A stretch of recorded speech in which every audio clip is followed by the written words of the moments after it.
Eru Iluvatar, the One, stands at the zenith of authority in Tolkien's legendarium, a being of unfathomable wisdom who envisioned and initiated the grand design of Arda through the music of the Ainur. The children of Iluvatar, elves and men, are unique among the denizens of Middle-earth in that they were not directly shaped by the Valar, but rather were brought into being by Eru himself. This distinction is critical to understanding why men are granted such a profound, albeit enigmatic role in the unfolding drama of Arda. The elves, the firstborn, are tied intrinsically to the world. They are immortal as long as the world endures, bound to its fate and intricacies. Men, however, are distinct. They are not bound to Arda in the same way. Eru granted them what is called the gift of men, mortality. This gift is, paradoxically, both a liberation and a burden. Unlike the elves, who may grow weary of the world's sorrows and joys as the ages pass, men are free to leave it entirely. Their spirits are said to pass beyond the circles of the world, to a destination unknown even to the Valar. But why mortality? Was it a punishment as the Númenóreans came to believe in their pride and fear of death? Or is it a privilege, a unique sovereignty bestowed upon the race of men to transcend the confines of Arda? In this lies the first indication of Eru's peculiar favor toward men. They are granted a destiny beyond the comprehension of even the mightiest of the Ainur. It suggests that while elves are the caretakers of the world, men are its heirs in a deeper, more metaphysical sense. The implications of this gift ripple through Tolkien's works. Men are, by their nature, freer than any other beings in Middle-earth. They are less constrained by the music of the Ainur, less bound to the predestined course of history. While the elves fulfill roles that seem preordained, builders, scholars, warriors of preservation, men act as wildcards, capable of great deeds of good or evil, often driven by their restless spirits and yearning for something beyond the material world. This freedom may seem chaotic, but it is in fact a reflection of Eru's sovereignty. He alone knows the ultimate destiny of men and how their actions, even in rebellion, fit into his grand design. This freedom is particularly evident in the tales of great men, such as Turin Turbal and Aragorn. Turin's tragic tale illustrates the dark side of freedom, the ability to defy fate, even to one's detriment. Aragorn, by contrast, exemplifies the potential for greatness within Eru's design, embracing mortality as both a duty and a gift. To grasp the deeper implications of Eru's gift to men, we must confront the duality of mortality itself. On the surface, mortality appears to be a limitation, a finite span of life, followed by the unknown. Yet, within Tolkien's legendarium, mortality is consistently framed as a liberation. Consider the elves. While their immortality might seem enviable, it is a tether that binds them to the fading splendor of Arda. Over millennia, elves experience both the heights of creation and the depths of despair, their spirits burdened with unending memory as the world around them decays. In stark contrast, men are freed from this endless cycle. Mortality allows them to leave the burdens of the world behind, to transcend its confines. But transcend to what? This is where Eru's favor becomes tantalizingly clear. In the Silmarillion, we are told that the Valar themselves are uncertain of what lies beyond the circles of the world for men. Even Mandos, the doomsman of the Valar, who knows the fate of elves and many other beings, remains silent on the ultimate destiny of men. This deliberate silence hints at a deeper truth. men are uniquely tied to Eru's will, and their ultimate fate is something so profound that it surpasses the understanding of even the Ainur. Furthermore, the mysterious nature of this gift sets men apart as potential agents of change within the grand narrative of Varda. Eru's granting of free will to men, in tandem with their mortality, ensures that their choices carry weight. It is this very freedom that allows men to rise above the constraints of the music of the Ainur, a theme that resonates in key moments across Tolkien's works. For instance, when Iluvatar intervenes directly to reshape the world in response to Numenor's rebellion, he does so not merely as a punitive measure, but as a reaffirmation of his sovereignty. The fall of Numenor and the reshaping of the world emphasize that men's choices, both good and ill, have cosmic significance. This ability to act outside the predestined flow of the music is a direct reflection of Eru's favor in creating beings who are capable of genuine unpredictability. Eru demonstrates a trust in men that is unparalleled. Unlike the elves, who often find themselves bound to specific roles or destinies, men are given the agency to forge their own paths. This agency is exemplified in the actions of Beren and Luthien. Although Beren is a mortal man, his love for Luthien and their defiance of death itself echoes the favor Eru places on men. Beren's mortality does not diminish his role. Rather, it amplifies his bravery and his importance in the grand tale. Finally, mortality serves as a crucible for men's spiritual growth. Unlike the elves, who can fall into stasis over millennia, men are forced to confront the brevity of life and make their choices swiftly. This urgency often leads to acts of great heroism, as seen in Aragorn's acceptance of his destiny as king, or Frodo's willingness to bear the One Ring. It also spurs philosophical reflection on the nature of existence, a theme that is woven throughout Tolkien's writings, and reminds us of Eru's ultimate authority. Though Eru's favor toward men is evident in their liberation through mortality, the gift is not without its challenges. Men often misunderstand their mortality, viewing it as a curse rather than a blessing. This misunderstanding is not simply the product of ignorance. It is seeded by Melkor, the first Dark Lord.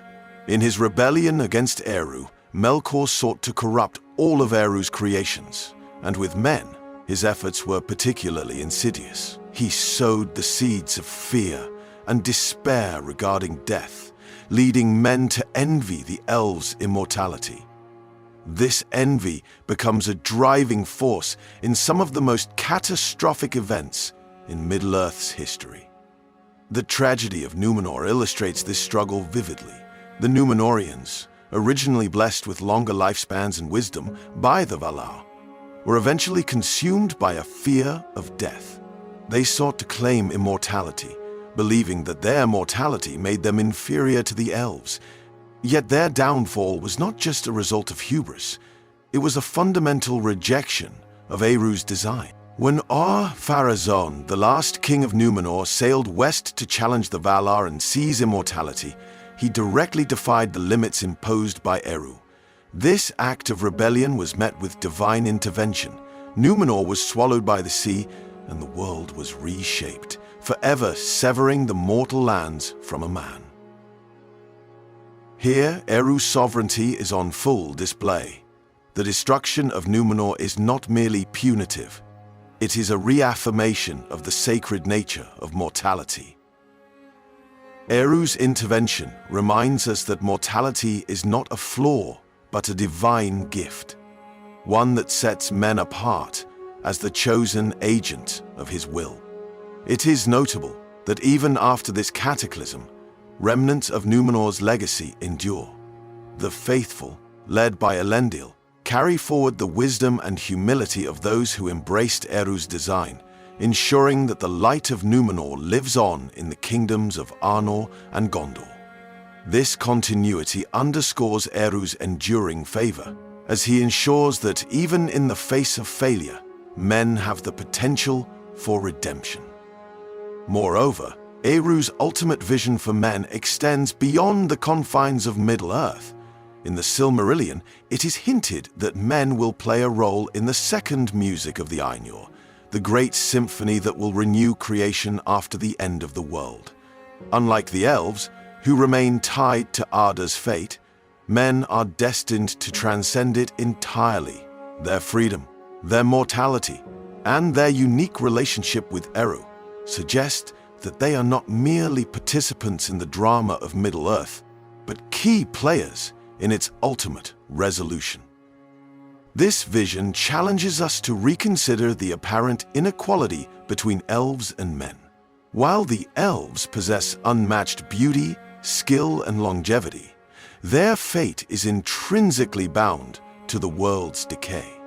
Men, by contrast, are gifted with a fleeting existence, but a boundless destiny. This dichotomy is not a sign of favoritism toward one race or another. Rather, it reflects the complementary roles that each present to his children. Elves preserve the beauty and history of the world, while men drive its narrative forward, bringing about change and renewal. The notion that men are favored by Eru is further supported by their resilience. Time and again, men rise to meet challenges that seem insurmountable. From the bravery of Thalion to the steadfast determination of Samwise Gamgee, the deeds of men demonstrate their capacity for both profound suffering and unparalleled triumph.